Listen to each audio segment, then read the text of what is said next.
The room smelled like fresh flowers and expensive perfume. Gold-framed photos lined the walls of the Harrington and Cole Conference Hall. White tablecloths covered every round table, and name cards sat perfectly at each seat. I had walked into that building 100 times before. But today felt completely different. Today, everything I had worked for was about to be recognized in front of everyone who mattered. My hands were steady, but my heart was beating fast. This was the promotion ceremony for our company's annual leadership awards. I had been nominated for Vice President of Innovation, the highest position our department had ever offered to someone at my level. 3 years of 18-hour workdays, missed holidays, skipped vacations, and burning midnight oil had led to this exact moment. The room was filling up slowly. Co-workers in sharp suits nodded at me. My boss, Mr. Collins, gave me a confident thumbs up from across the room. My best friend and colleague, Brooke, squeezed my arm and whispered, "You've got this." I smiled and straightened my blazer. I had no idea that in less than an hour, someone from my past would walk through those doors and try to take everything away from me. Welcome to Revenge Tomorrow, where stories don't just entertain, they hit back. Get comfortable because today's story will take you on a journey you won't forget. Before we begin, drop, comment and tell us where you're watching from. Hit that like button. Subscribe and join the family because trust me, you're about to get hooked. My name is Mitchell Morrison. I am 31 years old, and I was born and raised in Columbus, Ohio. I grew up in a small house with my mother, who worked 2 jobs to keep us fed, and my younger brother, who once told me I was too serious for fun. He wasn't entirely wrong. I studied business and engineering at Ohio State University and graduated with honors. I was never the loudest person in the room, but I was always the one who stayed after everyone else went home. While my classmates went to parties, I was in the library, filling notebooks with ideas. Big ideas. Ideas about how technology could change the way small businesses manage their finances. After college, I joined Harrington and Cole, a mid-sized innovation consultancy in Chicago. I started at the very bottom, assistant to an assistant basically, but I never complained. I just worked. I built systems, pitched solutions, and solved problems that other people gave up on. I also had one idea that never left my head. An idea I had sketched in a college notebook long before I ever wore a business suit. That idea would become the center of everything, and the reason a man I once loved would one day try to destroy me. The ceremony started at 6 o'clock sharp. Mr. Collins stood at the front of the room, his silver hair combed back perfectly, his voice calm and steady. He welcomed everyone and thanked the staff for their dedication over the past year. There was polite applause and a few laughs when he made a joke about the broken coffee machine in the break room. I sat at the front table with Brooke beside me. We had been close since my 2nd year at the company. She was the kind of person who told you the truth even when it stung, which made her the most valuable person in my life. She kept nudging me and whispering, "Stop fidgeting," which made me laugh and relax a little. The first 2 awards went to members of the marketing team. Then the IT department received theirs. Each name called brought a round of clapping and a few happy tears. The energy in the room was warm and genuine. These were people who had worked hard, and everyone could feel it. Then the door opened. The sound of the door swinging open was not loud. It was just a soft click and a slow creak, but somehow it cut through the entire room. Heads turned. Conversations paused mid-sentence. Mr. Collins glanced up from his notes with a polite, puzzled expression. I turned too because everyone did. And that is when I saw him. Ryan Holt. He was wearing a dark navy blazer over a light blue shirt, no tie. His jaw was set hard, and his eyes were already scanning the room. He found me almost immediately. Our eyes locked, and I felt my stomach drop straight to the floor. Ryan and I had not spoken in almost 2 years. The last time I saw his face was through the glass door of a coffee shop where I told him we were done. It had not been a kind ending. Words were said that neither of us could take back. And then we went our separate ways. Or so I thought. He walked slowly into the room like he had every right to be there. Few people looked confused. Few looked uncomfortable. Brooke stiffened beside me and whispered one single word under her breath. No. Ryan didn't stop walking until he reached the center of the room. He stood between the tables like he was about to give a speech of his own. Mr. Collins looked at him with a polite but firm expression and said, "Excuse me, sir. This is a private event." Ryan didn't flinch. He looked directly at me and then back at Mr. Collins and said, loud enough for every person in that room to hear, "I apologize for the interruption. But before you hand out that VP promotion, there is something this company needs to know about Mitchell Morrison." The room went completely silent. My face felt hot. My hands went cold. Everything inside me wanted to stand up and tell him to leave immediately, but something made me stay still. Years of staying calm under pressure held me in my seat like a steady weight. "She stole my business idea," Ryan said, his voice clear and controlled. "The product she built her entire career on, the FinFlow system, that was my concept. I developed it. I shared it with her when we were together, and she used it to advance herself while I got absolutely nothing." He said it like he had rehearsed it 1,000 times. Maybe he had. The murmurs started immediately. I could hear them rippling around the room like small waves. People were leaning toward each other, whispering quietly. I saw faces I recognized. Co-workers, managers, a few board members, all looking at me with that awful mix of curiosity and doubt. Brooke leaned close to my ear. "Mitchell, don't panic. Just breathe." I was breathing. Barely. But I was doing it. Mr. Collins raised one hand calmly and asked for quiet. He got it. Then he turned to Ryan and said, in his measured and professional tone, "That is a very serious claim. This is not the appropriate place for something like this." "I disagree," Ryan said. "This is exactly the right place. You're about to promote someone for work that isn't hers." Someone near the back of the room shifted uncomfortably in their seat. A board member I recognized as Ms. Foster set down her water glass very slowly and straightened up. I looked at Ryan and felt something strange rising inside me. Not fear. Not humiliation. Something quieter and much steadier. Something that felt a lot like certainty. Because I knew something Ryan did not seem to remember. I had a document in my bag that told the whole truth. And every single date on it. Ryan wasn't done. He reached into his blazer and pulled out a folded piece of paper. He held it up like it was solid evidence. "I have emails," he said firmly. "Emails where I described the FinFlow concept to Mitchell in detail. They are timestamped. From 2021. A few sharp intakes of breath moved through the room. I presented this idea to her as something I wanted to build. She encouraged me. She helped me outline it. And then, months later, she walked into this company and built it herself. She took full credit for something we created together, something I created, and she never even mentioned my name." His voice cracked slightly on the last sentence. He was good. I had forgotten how convincing he could be when he needed to be. I studied his face carefully. He believed what he was saying, or at least he had convinced himself to believe it deeply.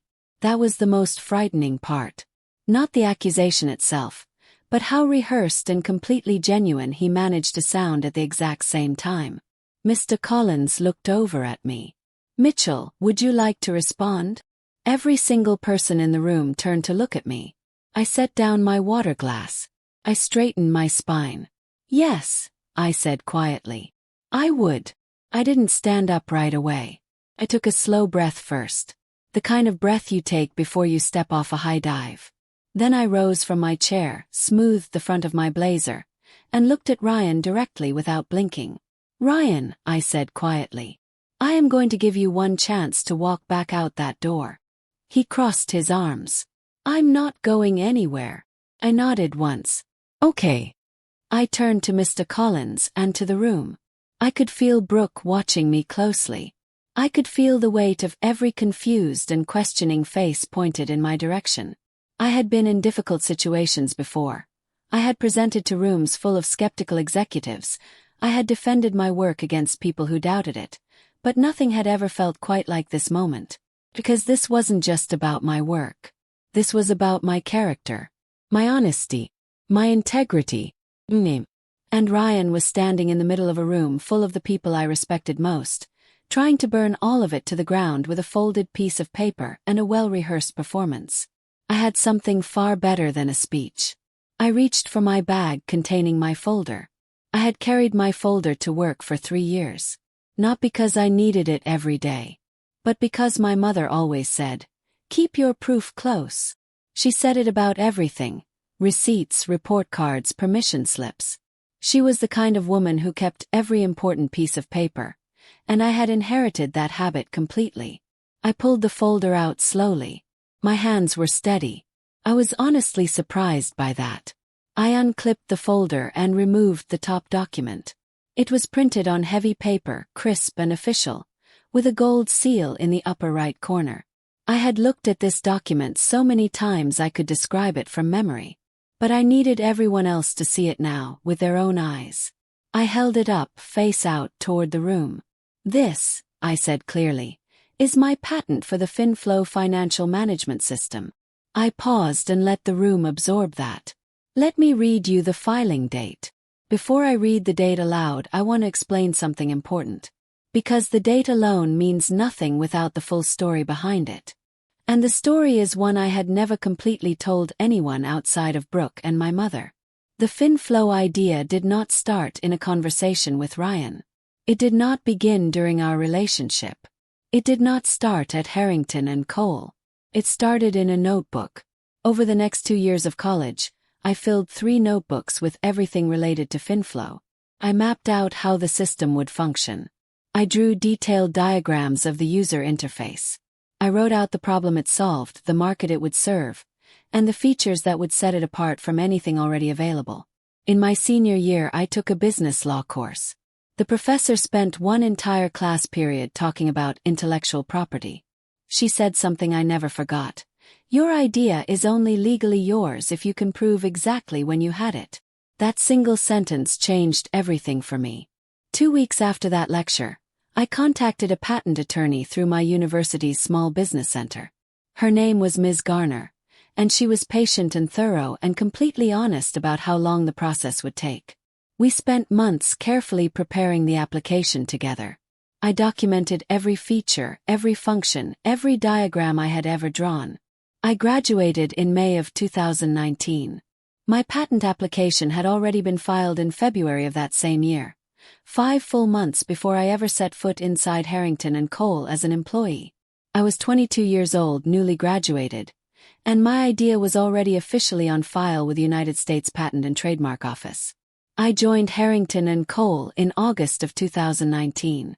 I started in an entry-level research role and spent my first year learning everything I could about the company, the clients, and the industry landscape.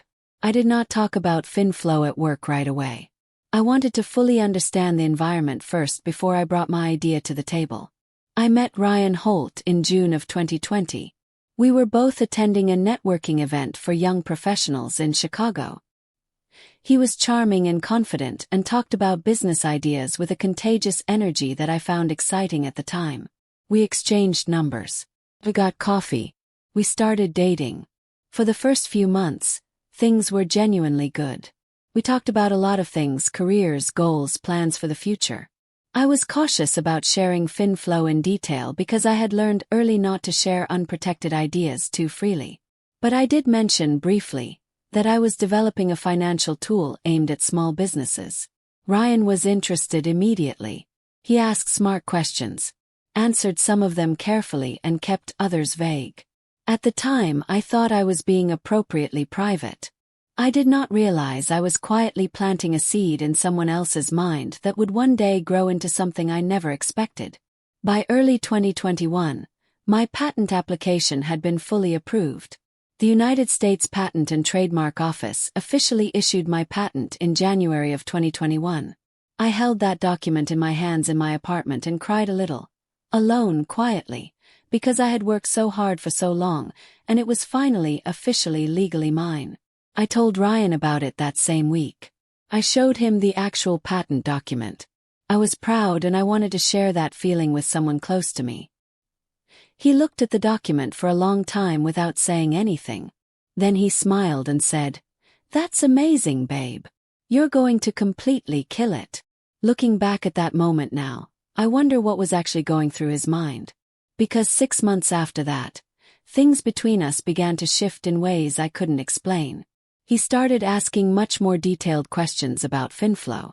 He wanted to understand the technical framework underneath it. He began offering to help me develop it further, which I politely and firmly declined each time. I told him I already had a team at work moving things forward. He pushed a little harder with each conversation. Then in the fall of 2021, I officially proposed FinFlow to Harrington and Cole's leadership team. They loved it completely. They funded it and built a small dedicated team around it. And Ryan stopped being proud of me. The change in Ryan was gradual at first. He became noticeably quieter whenever I talked about work. He made small comments, nothing direct, nothing you could easily pin down, but comments that made me feel somehow wrong for succeeding. He started referring to my achievements as luck. He began suggesting that maybe the company was getting too much of the credit. One evening in December of 2021, we had a real and serious argument about it. I told him the plain truth. FinFlow was mine. Had always been mine. I had legally protected it before we ever met each other. The company was helping me build and scale it, but the idea itself, the foundation, the core concept, was something I had been developing since I was 20 years old. He told me I was being defensive. He said he felt like a complete stranger in my life. We tried to hold things together for another 2 months, but the distance between us only grew wider. In February of 2022, I ended the relationship. It was painful, the way endings always are, but it was also completely necessary. I walked out of that coffee shop feeling sad but certain. I had absolutely no idea he would spend the next 2 years building an alternate story in his head, and eventually decide to tell that story in front of an entire room.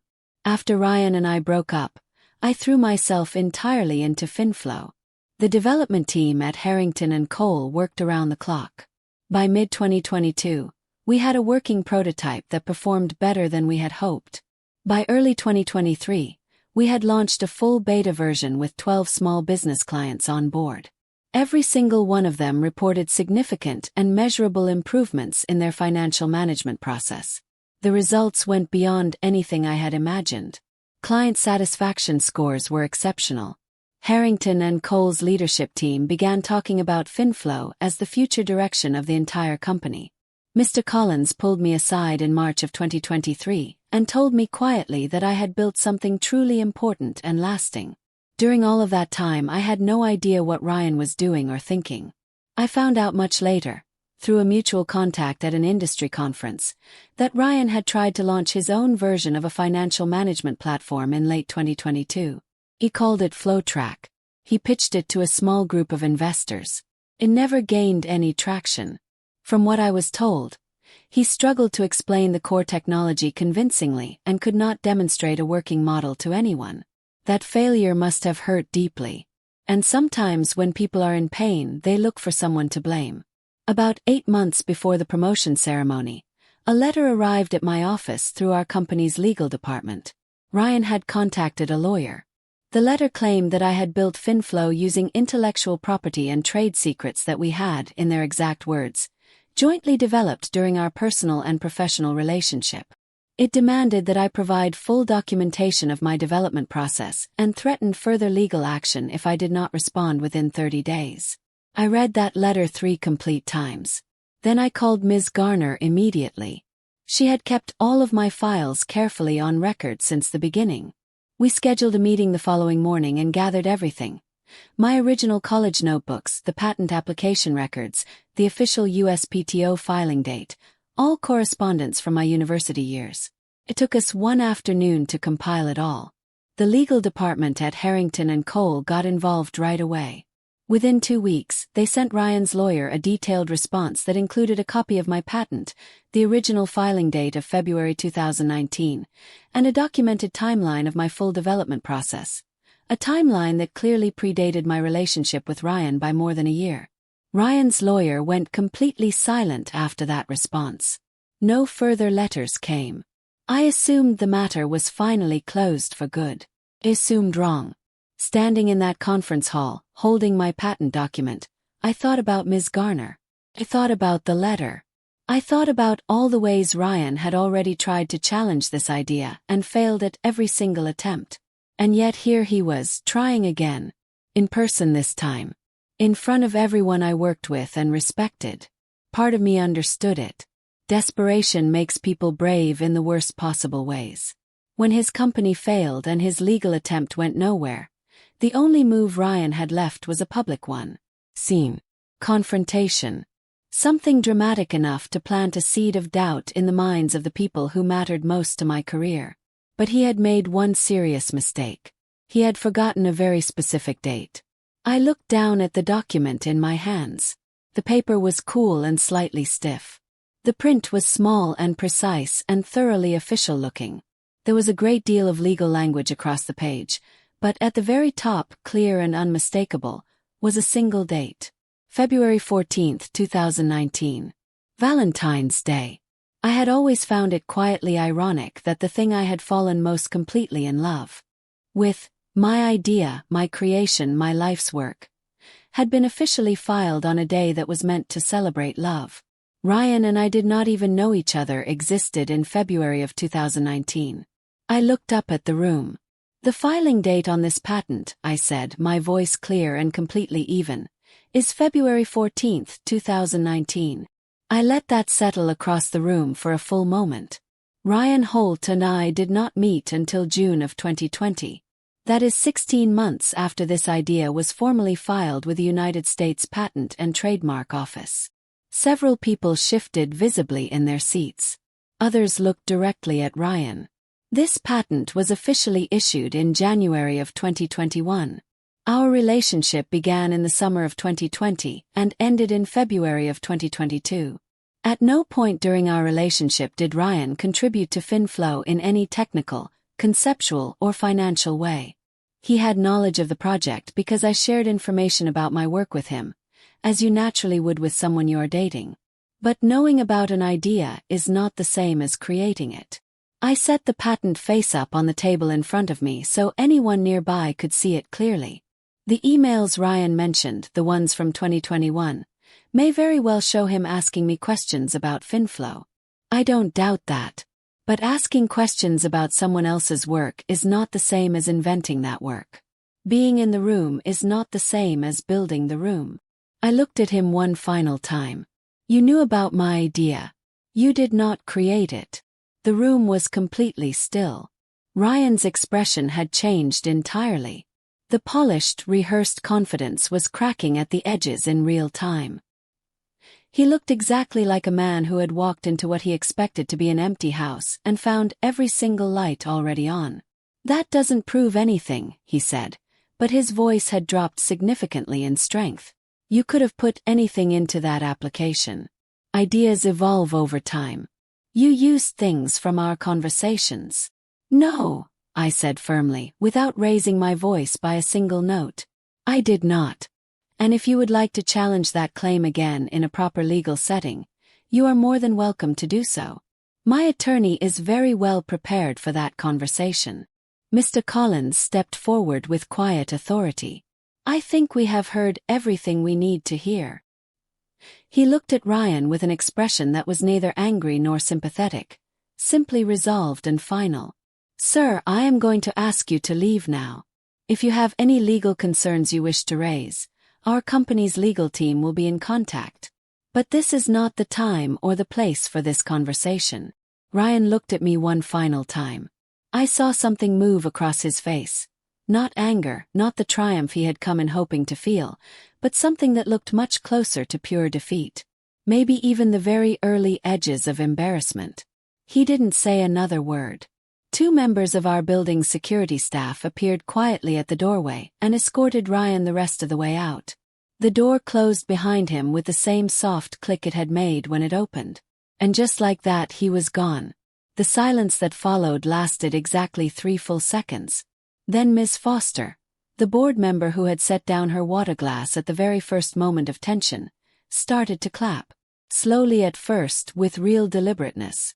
Then with much more energy and warmth. Others joined in quickly. The room filled with applause that was completely different from the polite ceremony kind. This was the kind that came from somewhere real, from something people had actually witnessed and felt together. I stood there and honestly didn't know what to do with my hands for a moment. Mr. Collins cleared his throat and smiled at me with unmistakable pride. I think everyone in this room knows that this company does not promote people who don't deserve it. He turned back to the full room. And I think what we just witnessed together makes it even clearer why this next award is going to exactly the right person. He looked down at his notes briefly. Then he looked straight back up. Mitchell. For her innovation, integrity, and outstanding leadership, it is my honor to announce your promotion to Vice President of Innovation. The room erupted. Brooke was on her feet before I even fully processed what had just happened. She grabbed my arm with both hands and pulled me up, laughing and half crying at the same time. "I told you," she kept repeating. "I told you." Around the room people were standing. Not every single person, but most of them. The applause was loud and full and felt nothing like what I had imagined this moment would feel like. I had pictured something quiet and dignified and smooth. This was messier and louder and far more real, and somehow it was so much better than anything I had rehearsed in my head. I walked to the front of the room to receive the award, a small crystal trophy with my name etched carefully into the base. When Mr. Collins placed it in my hands, he leaned close to me and said quietly, so only I could hear, "I have never been prouder of anyone in this company." Thanked him. My voice almost broke on the very last syllable. Standing there at the front of the room, I looked out at all the faces. My coworkers, my colleagues, people who had worked beside me for years and who now knew, without a single shadow of any doubt, exactly who I was and exactly what I had built. Later that evening, after the ceremony ended and the catering staff began clearing the tables, Miss Foster pulled me aside near the large window at the far end of the hall. The city lights of Chicago glittered warmly behind her. She was a tall woman with silver drop earrings and sharp, experienced eyes that had clearly seen a great deal over the years. "I want you to know something," she said, folding her hands in front of her. "What you did in that room was genuinely rare. A lot of people would have fallen apart under that kind of public pressure. A lot of people would have gotten emotional in a way that would have made everything much worse for themselves." I told her I had help. The patent, the preparation, and years of my mother's quiet advice about always keeping your proof close and your integrity closer. She smiled slowly. "That is wisdom. And that is exactly the kind of person we need leading this division going forward." She shook my hand with a firm grip and walked away. I stood by that window alone for a quiet moment. I could see my own reflection faintly in the glass. I looked tired. I looked deeply relieved. I looked like someone who had just run a race they didn't know had already started. Brooke appeared beside me holding 2 cups of coffee. "You okay?" she asked simply. I took one of the cups and nodded. "Yeah," I said. "I really am." Word travels fast in professional circles, especially after something dramatic happens at a company event. By the following Monday morning, the story had made its way around more than a few LinkedIn conversations and industry group chats. I never posted about it myself, that was never my style. But others were talking openly. From what I was told through mutual contacts, Ryan's professional reputation took a serious and lasting hit. A few people who had been loosely connected to his FlowTrack project quietly and quickly distanced themselves. A startup community forum in Chicago apparently hosted a lengthy public discussion about intellectual property accusations and the absolute importance of proper documentation. I didn't feel happy about any of that when I heard it. That surprised me honestly. I had expected to feel sharp and clear vindication, a clean kind of triumph.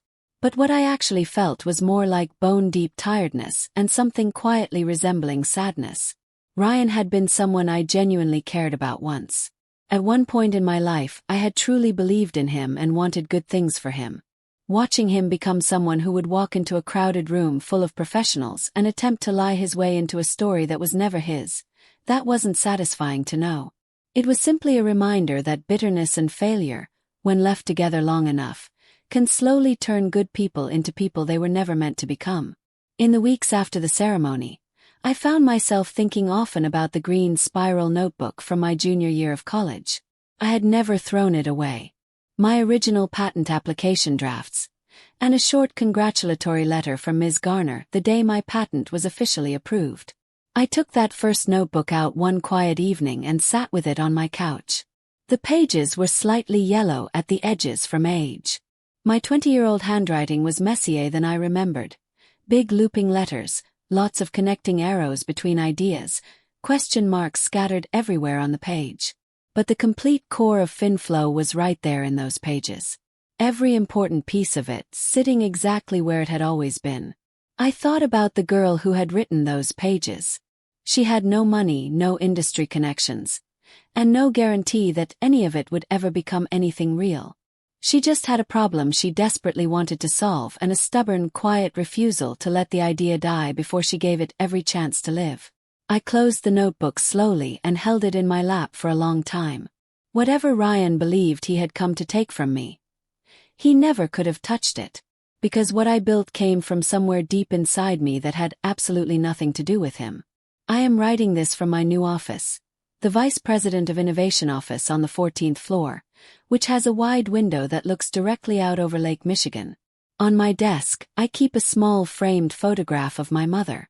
Next to it sits the crystal trophy from the ceremony. And in my top drawer, tucked inside a dark green folder, I keep my patent. I still carry it with me every single day. People ask me sometimes what the most important lesson I have learned throughout my entire career is. They expect me to say something about leadership strategy, or the value of a great team, or how to push an idea forward when everyone around you doubts it. Those things matter enormously. But that is not my answer. My answer is this: document everything. Protect what belongs to you. Keep your proof close and keep your integrity even closer. Because the world has many people in it who will try to rewrite your story when your back is turned. Some of them will do it openly and loudly, the way Ryan did. Others will do it quietly and gradually, in small and almost invisible ways, over a very long period of time. The only real defense against all of it is the truth, clearly recorded, properly dated, and ready to speak for itself when the moment finally demands it. I had mine prepared. And when that moment arrived, in a room full of people and bright lights and folded accusations, it was more than enough.